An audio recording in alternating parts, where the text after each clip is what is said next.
strips are used to close up the fabric and make it look like a seam, right? So you can hand sew all your seams, and in traditional upholstery, it's hand sewn. But in modern upholstery, we use different tack strips. There is paper tack, there is straight metal tack, and it's only used for straight lines. It doesn't flex. And then there's the ply grip, which should only be used for curves. When you try to use ply grip on a straight, it's very easy to get cupping because the fabric wants to fold in. So it's really important to learn to do both. One thing that's hard to learn to do is how to transition from one to the other. How to stop and continue with the other kind of tack strip and have it be a smooth thing. So we're gonna do that corner. yeah, Yes. we're gonna do corners, we're gonna do transitions from one kind of, like from this tack to straight. So I'm gonna put the tack strip, you're gonna staple once in every hole, and then go back and do it again. Not in every hole, like every other hole. You want this ply grip to be really seated nicely. If you have to open it back up and move your fabric and do some adjustments, if this is not well seated in your wood, it comes out. It just becomes this nightmare because it bends, whatever. If you're using a fabric that is really thin, put masking tape over the teeth. Because it's so sharp. So that protects the edge of the sheet metal here from cutting through your fabric. Really makes a difference. It's easy to do. Just cover up the edge and the teeth will poke through. So I'm gonna start stapling this. Oh, another tip. When you're cutting this off of the roll, if you have a choice between cutting in the middle of the teeth there or in the middle of the hole, always choose the hole. It just, see, instead of cutting here, cut through the hole. Okay. And it's an easier place to start and stop. Sometimes you don't have a choice. Did That's you okay. write that on here? I did not. So I'm gonna start stapling Is that ply grip? Ply That's grip. called ply grip, okay. ply grip. I'm gonna start stapling.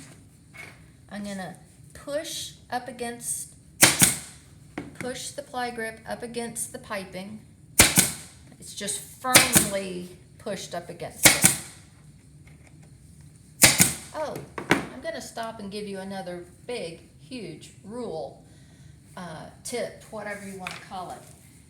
Do not, please, do not put your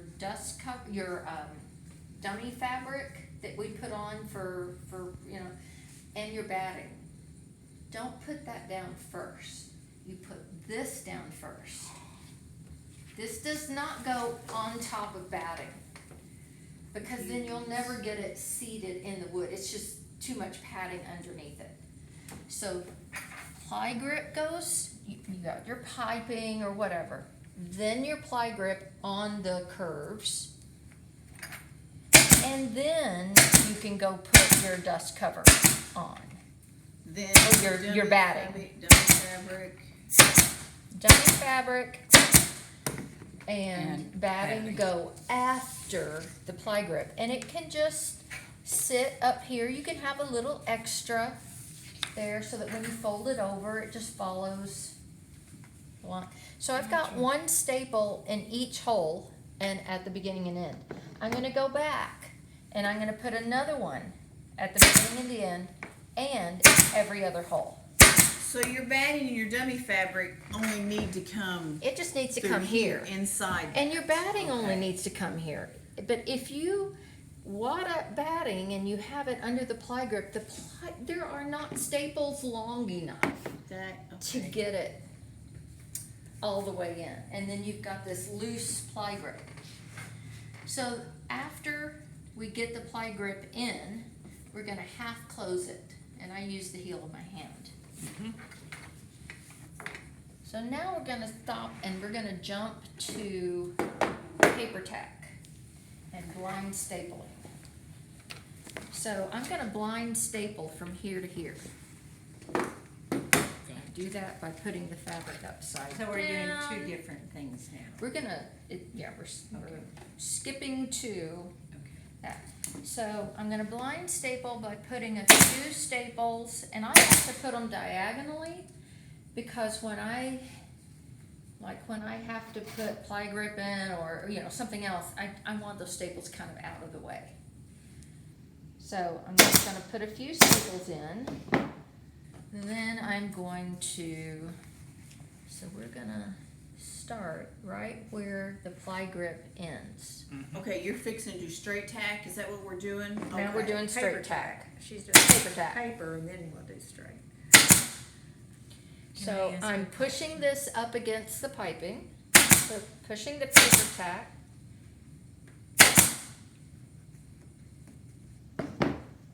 So is this how you would normally do it, or are you showing? Now this is, and then here, I'm gonna have straight tack. And I want a nice corner here. This is kind of bulky, so but this is important, excuse me, sorry. I'm gonna cut this paper tack at an angle right here. So it points right in that corner.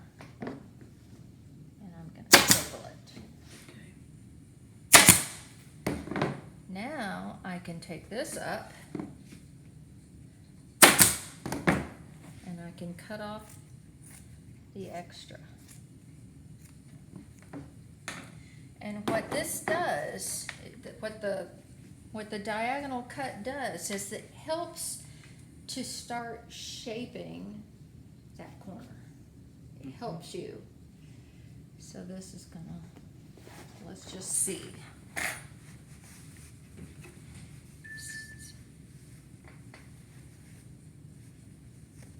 See there? Mm-hmm. It gives me a nice Yeah. corner. Yeah. So it we're gonna do does. the ply grip Yeah. next. Ugh. So I need to make a tiny little release cut in my fabric. Let me see how far down do I need to go. I need to go to right there where the fold is. And I did not write in my instructions about making these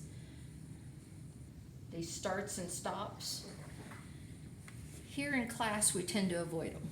We do all one, but there are times it's You just can't. really best not to. So once you've got your ply grip in place and half closed, then you would add your batting up against here. And then there are different ways of figuring out where to cut. One way is just to poke it in here and just take your scissors and cut it. I think that's risky. Another way is to poke it in and then chalk it. But I have found a way that works. It has been foolproof. So you pull your fabric over and you pin it to the piping, and you can feel the piping because it's kind of hard. Pin it to the piping. Does this make any sense? Mm-hmm.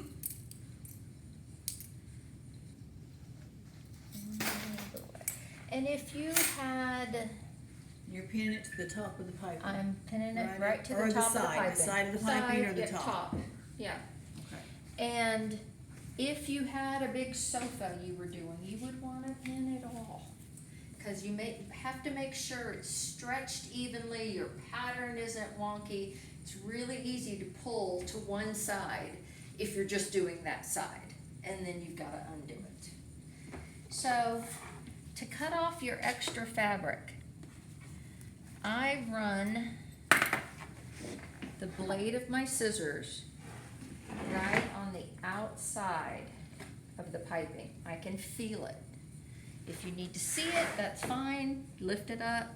Can you not use your pins as a guide and go over You about are, half an you inch? are using your pins as a guide. I'm But gonna I do can that. see why putting the edge of your If you scissor can- against On Yes. the wood side of the piping. would On keep the you side right. of the piping. Whoa.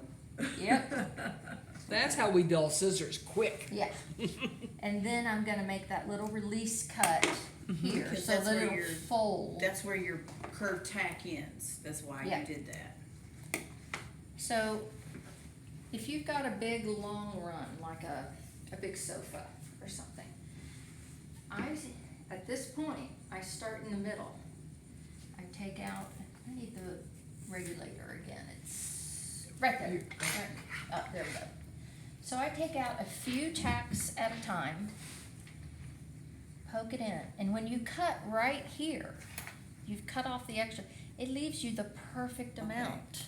Of your piping, okay. It just leaves you the perfect amount to poke in. So if you, I see, that's very helpful. it's just a method. Yes, it takes some time, but it's a lot faster than having to recut the piece and start over. Yeah. So, and I like things that are step 1, step 2, step 3. I can easily do that. So, and then there's 2 directions that you're going to want to hammer this. The first time you hammer, you're going to hammer straight in. And if your fabric is a velvet like this, you would use a piece of fabric or something to keep it from messing it up. And I do probably 6 inches at a time.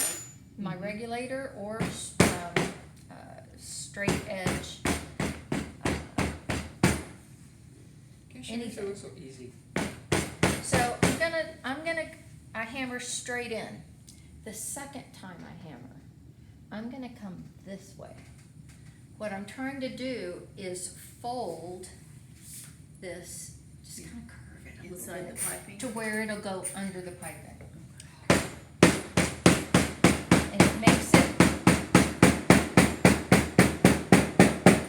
Looks better.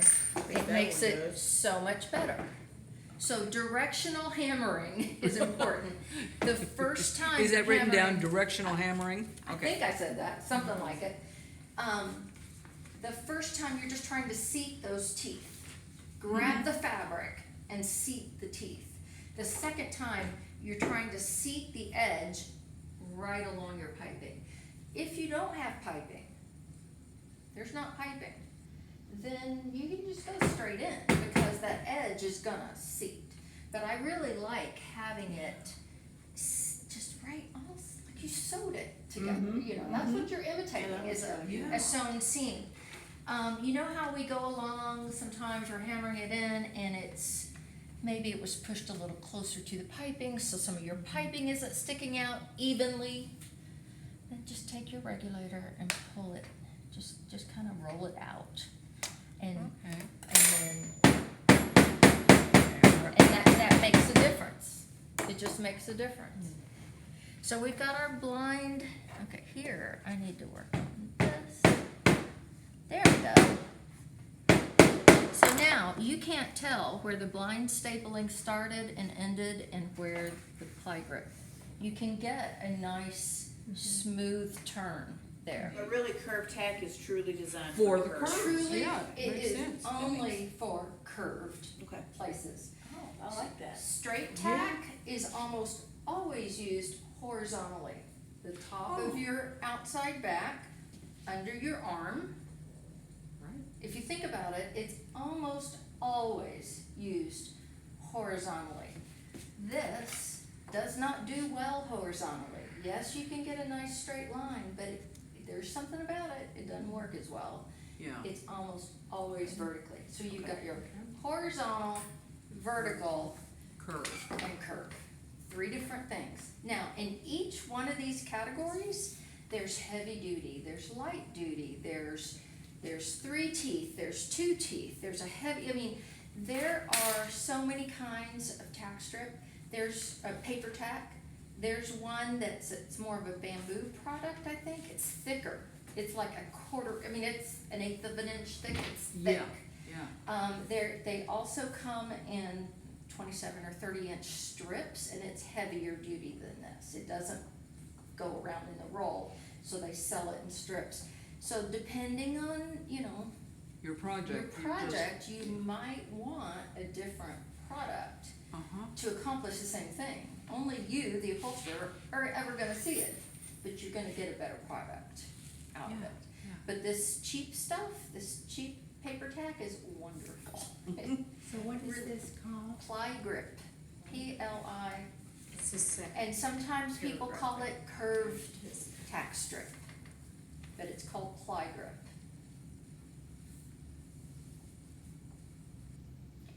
So we've got 2 of our tack strips done. Mm-hmm. The third is gonna be this Straight. straight tack strip. And people love or hate it. It's a challenge. Well, it's more of a challenge with what we have here. What I have at home. Now, there's again a process that I love, cause you can, okay, see this, if I had started in that way, it would have been wrong. So I'm folding under the raw edges and the extra, and I'm gonna pin it in place. I'm gonna pin the fold to exactly where I want it to live the rest of its life, but Mhm. that fold. And it's usually easier to pin because there's more fabric on the Mm-hmm. piece of furniture. I'm gonna pin it. It's important to pin both sides. Like if you're thinking of your outside back, pin both sides. Again, you can get it stretched. It's gonna be nice and tight. You can, see, I think I need to re-pin it a little bit. It'd help if you had padding. Huh? Your padding would help if you had that. Yeah, I think a thinner fabric, I thought this one would show up well, but it's thick, so Mm-hmm. I think it's mohair, it's not actually velvet. So I'm gonna pull this, It is thick. it's thick. I don't want to chew out of that. That would be itchy to sit on. This is one of the fabrics where when I would make the piping, I use smaller welt cord in it because it's so thick that if I used our regular welt cord, it would be Yeah. so much Yeah. bigger. I would use the next size smaller. Mm-hmm. Tip was for free. Thank you. Oh, this class isn't free? I've even used yarn. That's my rule. Oh, yeah. Whatever you have around. I'm not making a trip to Hobby Lobby for something that might or might not have. All right, so I've got this pinned. So the next step, well, I've cut these, I just cut the long strips in half. So we're just doing 15 inches at a time, there and there. And you've got to mark where that fold is. The next step is to mark exactly where that fold is. And then you're gonna take the pins out of one side, not both sides. You need this one to stay, taut. And then I can cut, I want basically 1 inch is what I need. I don't measure, I just Eyeball and cut. eyeball. Mm. There we go. Now, starting with the rounded head at the top, the rounded side of the ply grip, you're gonna poke it through, and here's the difficult part. You don't poke the teeth through on the fold line. this is gonna be on the fold. So you've gotta stay about 1/4 of an inch away from the fold. I'm gonna-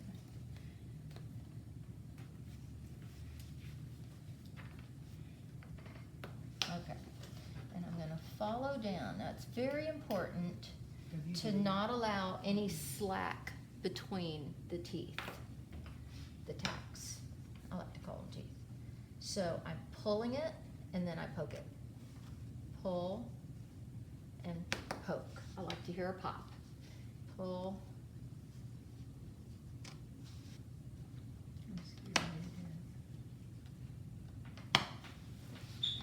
And you're usually doing this with it vertical, the outside back of your chair. In some ways, it's a little easier. And if you're not sure if you're doing it right, what you can do is just, And okay, you're inside fold it. it to the back and say, oh yeah, that is right. But some people will put it on the inside. Now, it goes on the outside of that line. I sometimes, instead of chalk, depending on my fabric, I'll just put a row of pins there. So I know where that fold line is. This goes on the fold line. And if you stay about 1/4 of an inch away, you've got it right. So now I'm gonna fold it under. Sometimes you need your regulator to help hold that. And then, starting at the top. You can't start in the middle. Yes, it's very tempting to start in the middle, to get it to stop moving, but you end up with this.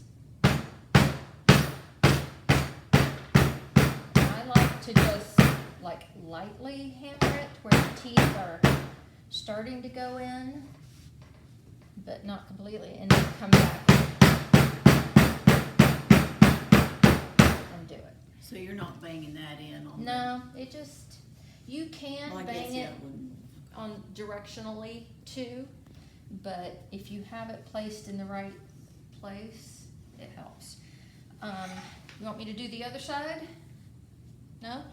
Well, I it's want the you to same, practice. it's the same. Same thing, except, same thing, it's just that when you're holding the tack strip and you're getting ready to bang it in, you wanna make sure to kind of pull to take any slack down. If you're, can you still get the better Yeah. quality stuff? More I Because if Yeah. you're banging into an old frame, that's the Yeah, problem. and it bends, And if it's and, just a cheap, new furniture, plywood, Yeah, flat yeah. frame, Well, if you're going into oak, it's gonna bend. let me Yes, say yeah. again, if you've got dummy fabric, batting, piping, and your face fabric all in there, this is gonna have a really hard time touching wood and grabbing it. Yeah. So again, and I wrote this down, the batting and all that ends Right here.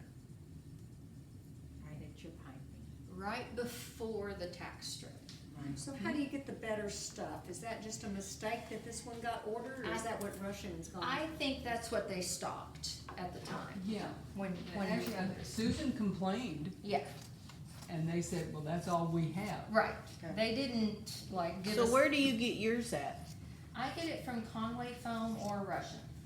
And they have it now? They don't have this? I They haven't have- ordered any in a while. They come in a box of like 75, so I don't need it very often. And I cut it with my red handled tool. The big scissors, I really have a hard time. So I cut this a little it's gonna be fine.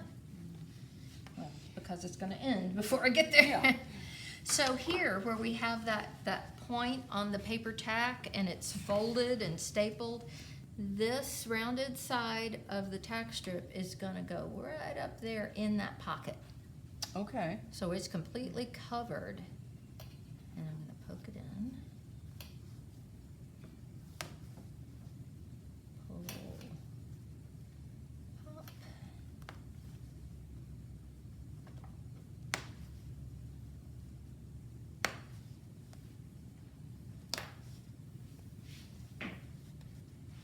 So you just have to remember to keep the tack strip in like the selvage of the fabric.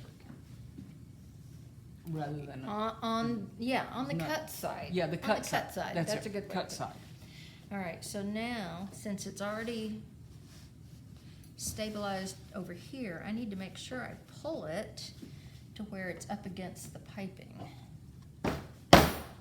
Oh, look at that, it's pretty.